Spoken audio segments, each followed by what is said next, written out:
আমার নাকের ভিতরে নাকের ভিতরে তুলা দেওয়া। আর জিনিসটা হচ্ছে জীবনের 27টা বছর এই ঢাকা শহরে কাটায় ফেলেছি, এই জন্য ফুসফুসের বলা যায় অর্ধেক শেষ অলরেডি। প্রথম দেখলাম আর কি এটা, এই জন্য। আচ্ছা আচ্ছা, সুপার কাপ বললো, ওয়াও, আমি এই মডেলের নাম কখনোই শুনি নাই। 50cc বললো যে এনজিওদেরকে এই মোটরসাইকেল গুলা দেওয়া হয়েছিল অনেক আগে। নাইস। লোকটা মনে হয় আমার নাকে তুলা দেখে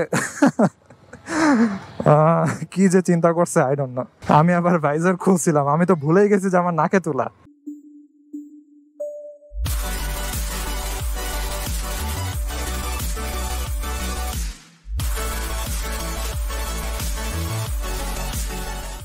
এই হোয়াট ইজ আপ, এখন বাজে হচ্ছে দুপুর 1:30, আর আমি আমার মোবাইলের ফ্রন্ট ক্যামেরাটা অন করি। একটা জিনিস দেখাই আপনাদেরকে।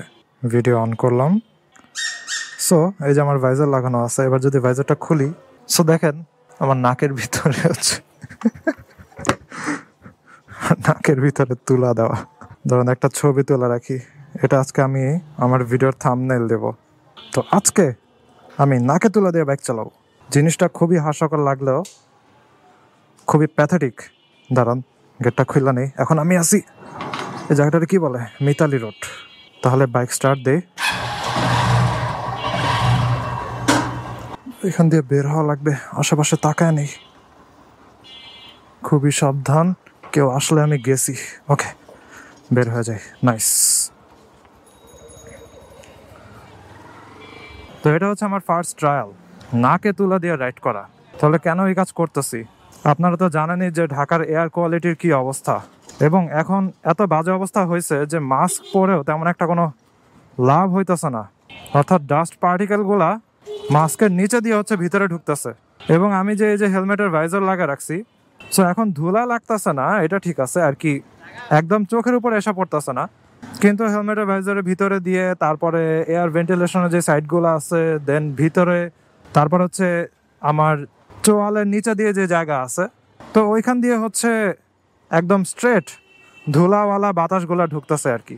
সো এই অবস্থাতে ধুলাকে অ্যাভয়েড করা কোনোভাবেই সম্ভব হইতেছে না, এবং রাইড করে যাওয়ার পরে পুরা দাঁত কিচকিচ করে এরকম অবস্থা। এই যে দেখছেন কিভাবে ধুলা উঠলো। আর এখন আমি যাইতেছি বেড়িবাঁধের দিকে, ওদিকে তো আরো বেশি ধুলা। সো নাকের পশমের দায়িত্ব কি? নাকের পশমের দায়িত্ব হইতেছে ধুলাগুলো একটু ভেন্টিলেশন করা, কিন্তু এখানে এত পরিমাণে ধুলা যে কোনো লাভই হয় না।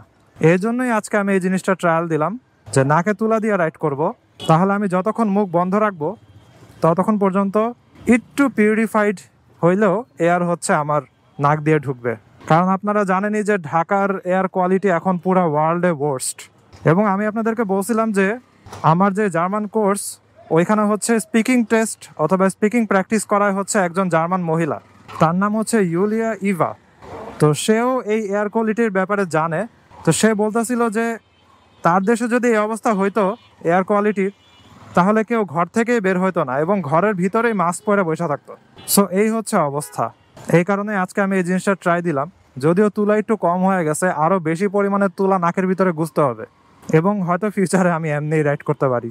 তো আজকে হচ্ছে আমার ট্রায়ালের প্রথম দিন আর কি। Let's see, let's go. জোস জোস। খালি একটা রাস্তা পাইলাম স্ট্রেট। এখন আমি উঠে যাব বেড়িবাঁধে, আর বেড়িবাঁধ দিয়ে বামে যাব। বামে গিয়ে হচ্ছে মধু সিটির ওদিকে যাওয়া লাগবে। রোজায় দিনের বেলাতে মানুষজনের প্রেশার একটু কম থাকে, সকালবেলাতে ভালোই প্রেশার থাকে। সবাই অফিসে ঢুকার পরে আর বের হয় না, কারণ এমনি খারাপ লাগে।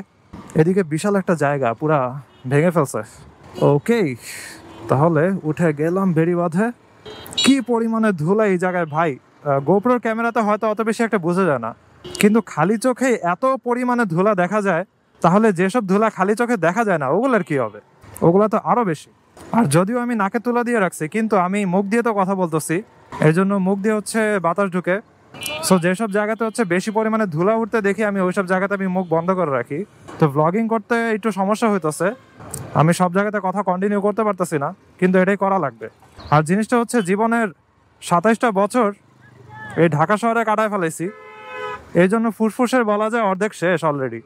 তো বাকি অর্ধেক বাঁচায় রাখতে হবে। এবং আমি আমার আগের ভিডিওতে বলছিলাম, আপনারা কেউ যদি ডক্টর হন অথবা এসব ব্যাপারে যদি জানেন, তাহলে একটু বললেন যে ফুসফুস ক্লিন করা যায় কিভাবে, অথবা কোনো ধরনের থেরাপি আছে নাকি।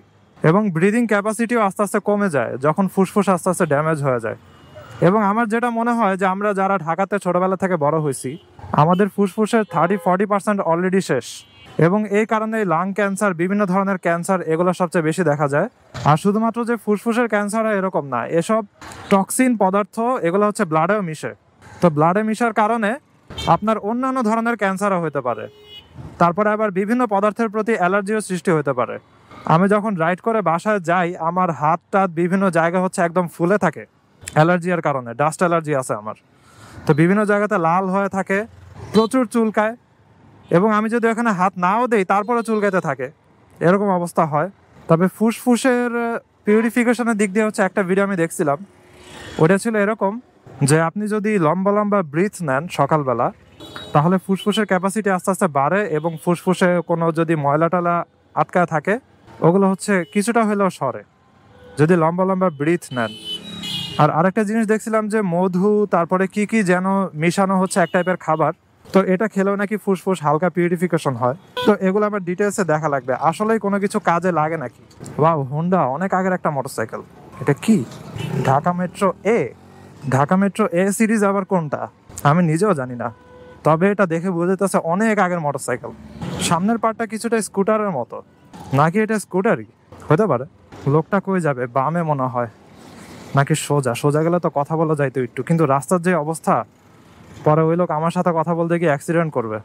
ভাই, আপনার মোটরসাইকেল কি হোন্ডা ব্র্যান্ডের? আপনার মোটরসাইকেলটা কি হোন্ডার? এটার মডেলটা কি? এটার মডেলটার নাম কি? Super super cup. এটা কি 50 সিসির? হ্যাঁ হ্যাঁ, এনজিওদের প্রথম দেখলাম আর কি এটা, এই জন্য। আচ্ছা আচ্ছা, সুপার কাপ বললো। ওয়াও, আমি এই মডেলের নাম কখনোই শুনি নাই। 50 সিসির বললো যে এনজিওদেরকে এই মোটরসাইকেলগুলো দেওয়া হয়েছিল অনেক আগে। নাইস। লোকটা মনে হয় আমার নাকে তুলা দেখে কি যে চিন্তা করছে আই ডোন্ট নো। আমি আবার ভাইজার খুলছিলাম, আমি তো ভুলেই গেছি যে আমার নাকে তুলা। ভাই, লোকটা হয়তো আমার পাগল টাগল কিছু একটা ভাবছে, তারপর আর তেমন একটা কথা বললো না, চলে গেল। যদি ভালো জায়গা হয়তো, জ্যাম ট্যাম না হয়তো, হয়তো আমি বলতাম যে দেখি একটু, কিন্তু অপরিচিত মানুষদেরকে দেওয়া উচিত না, তার উপর ঢাকার যে অবস্থা। যাই হোক, যেটা বলতেছিলাম যে লাং ক্লিন করার কোনো থেরাপি থাকলে আমাকে বললেন, কারণ আমি এখন ফুসফুস নিয়ে হচ্ছে অনেক বেশি চিন্তিত। ঠিক আছে, কারণ ঢাকার এয়ার কোয়ালিটির এত বাজে অবস্থা, মাস্ক পরে আসলে তেমন একটা লাভ হইতেছে না। মাস্কের নিচে দিয়ে, উপরে দিয়ে, সব দিক দিয়ে হচ্ছে ধুলা ঢুকতেছে, এজন্য একদম নাকেই লাগা দিছি, একদম নাকেই বল্টু লাগা দিছি একটা আর কি। যাই হোক, ভিডিওটা ফানি লাগতে পারে, কিন্তু ভিডিওটা হচ্ছে অ্যাকচুয়ালি একটা স্যাড ভিডিও, কারণ আমাদের এমন বাজে অবস্থা এখন যে নাকে তুলা দিয়ে চলা লাগে। মনে করেন আমার ভিডিওটা বিদেশের কেউ দেখলো, সে কি ভাববে? ভাবার কিছু নাই ভাই, এটাই সত্যি। সে যদি জাস্ট গুগল সার্চ করলে যে ঢাকার এয়ার কোয়ালিটি কি, তখন দেখবে ওয়ার্ল্ডে একদম টপ নাম্বারে আমরা। ঠিক আছে, সো ঢাকা সিটির নাম একদম ওয়ার্ল্ডে টপে আসছে, আমরা অনেক গর্বিত, কিন্তু ওয়ার্ল্ড সিটির দিক দিয়ে একদম টপ নাম্বারে। যাই হোক, বাংলাদেশের নাম আসলেই হয়েছে, তাতে আমরা গর্বিত। তো আজকের ভিডিওটা এখানে শেষ করি। I hope you guys like this video, and if you are watching me for the first time, you can kindly subscribe. তো see you the next one. সবাই ভালো থাকেন, সাবধানে রাইড করেন। টাটা।